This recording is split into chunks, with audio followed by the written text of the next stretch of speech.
Hello everyone, welcome back to my channel. Today we're going to be reviewing Spawn by McFarlane Toys. This figure was released in 2020, and they actually got this figure from the Mortal Kombat game. I believe it's Mortal Kombat 11, and he was part of a DLC pack. Right now we're just getting a good view of the box he comes with. I actually really like the box. I mean, the box is not all tore up like the previous toys I've done. Some of them, the box just come really tore up, but this one is actually incredibly nice.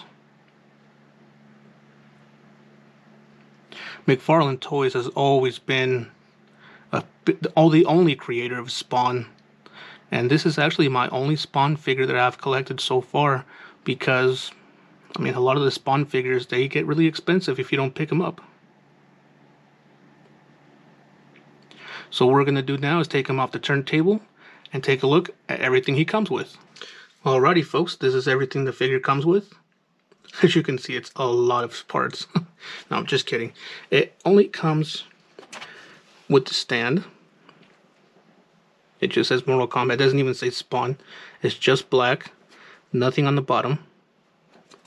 It has a single peg, as you can see. And that peg is just for the figure to, stand. I'll show you here in a minute that the bottom of the figure's foot has a, hole so you can actually stand on this. Which, I wouldn't really say this figure really needs it, because as you'll see here shortly, one of the figure has a big kind of circle around his foot. And the only other thing he comes with is the mace. As you can see, it's a little warped. But with a little bit of heat and then a quick cool down, this should stay where it's supposed to be. But this is considered the Spawn mace version.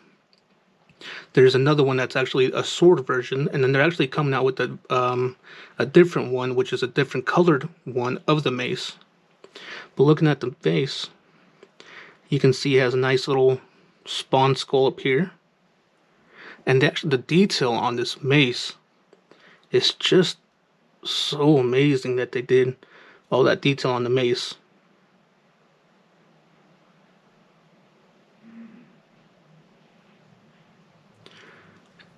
As far as the wood part actually goes of the mace, even though it's a little warped, they did a really nice job on it actually. And then the bottom of it, just a little spike. These spikes are actually kind of hard plastic, but they're not sharp. See? As you can see, the mace itself is just kind of flimsy. It's not flimsy. It's just a little warped and you can move it around. It actually does kind of look a little bit weird when he's holding onto it, that it's kind of going backwards. But like I said, after this video, I'm probably going to heat it up a little bit and then submerge it in cold water so it can, take its shape. But that's everything the figure comes with. What we're going to do now is get the figure and take a closer look. Alrighty folks, this is him, Spawn. Let's as you can see before I go any further, this is what I was saying, why he didn't need that stand.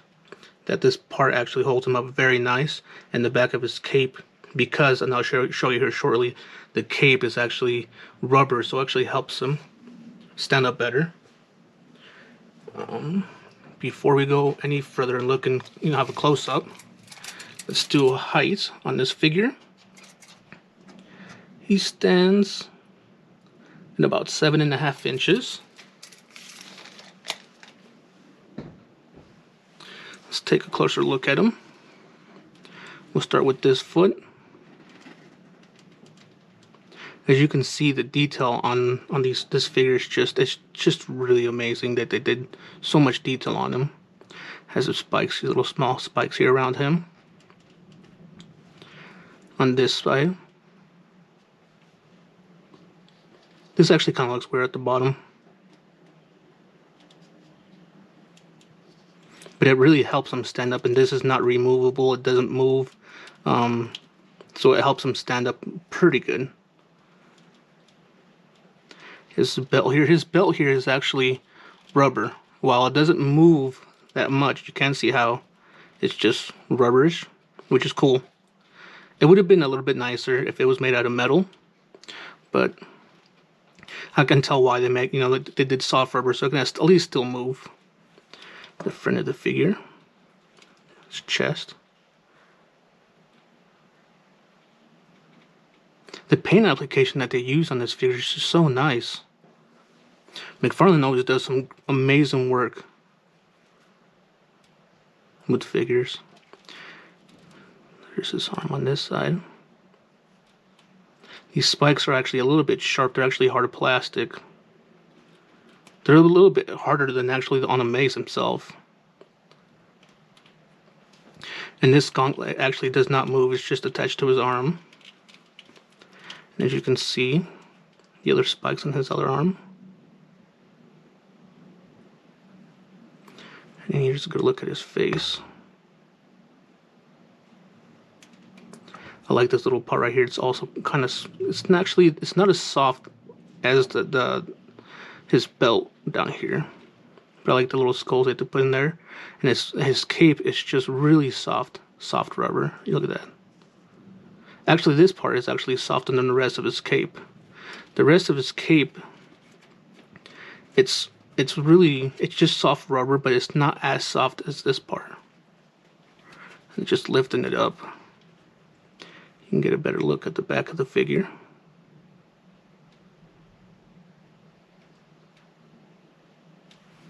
There you go. What we're going to do now is take a look at the figure's articulation. Alright folks, so as far as articulation goes, we'll start with this head. It looks like there is a single ball joint at his head. His neck does not move. He does turn right about there, but because of this, you can see it starts getting clumped up. It won't let him turn anymore. I mean, he does have, actually, there we go. No, I can actually get him to turn 360. He looks down to about there.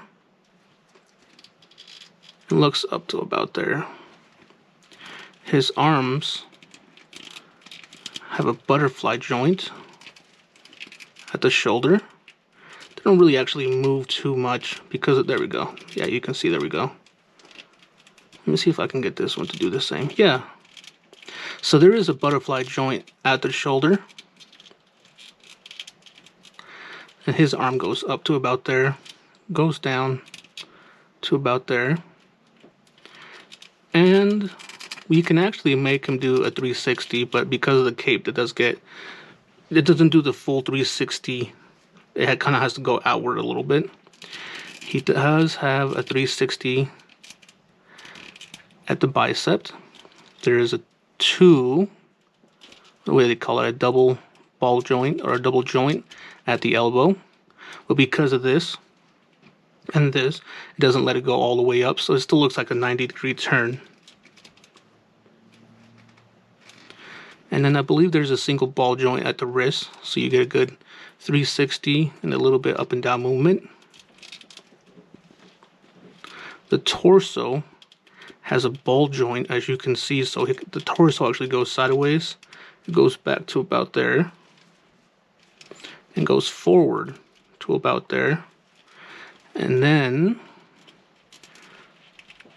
the waist does not move sideways, actually. I did not know that, huh? There's a little bit of play sideways on the waist, but not much, and it does not move sideways whatsoever. That's interesting. I did not know that, actually. Anyway, so his leg, yeah, that's about it. Leg goes up to about there.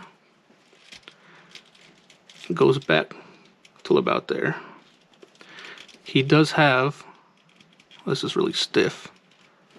I'm gonna have to put some heat on that, but as you can see, there is a double bend at the elbow, or I'm sorry, at the knee. So he does have, oh, there we go, we can do this one a little bit better. He does have a good bend at the knee. Oh, I'm sorry, let's turn it this way. And to look at his, actually I was just looking to see if there was any movement at the calf or at the thigh, which there's not. His ankle looks like there's a single ball joint there. So it does go 360. It does go up to about there. And it goes down to about there, which is actually very good. And actually the tip of his toes turn or go up. And they go to about there.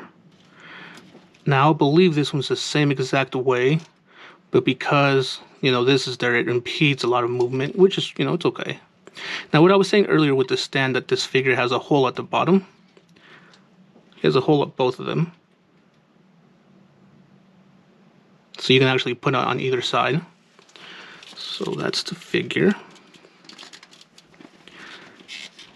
And I'll actually bring in the stand, as you can see. You can just peg it at either foot, and it helps him stand better. But like I said, this figure doesn't need it. What we're going to do now is get the figure and some other figures and do some height comparisons. Alrighty folks, so as far as height comparisons, here he is next to a Toy Biz figure, which is Maximum Carnage, released in 1994. Goes up to about his chest, almost at about where his torso is, as you can see.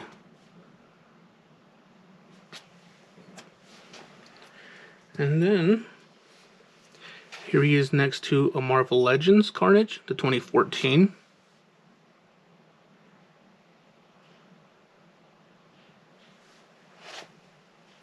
And then I'm also going to bring out Lobo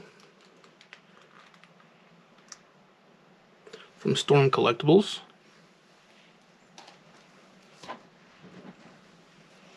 There he is, Lobo from Storm Collectibles. As you can see, Lobo still towers way over him. Spawn even being taller than the Carnage from Marvel Legends, still, and he comes almost up to about his shoulders.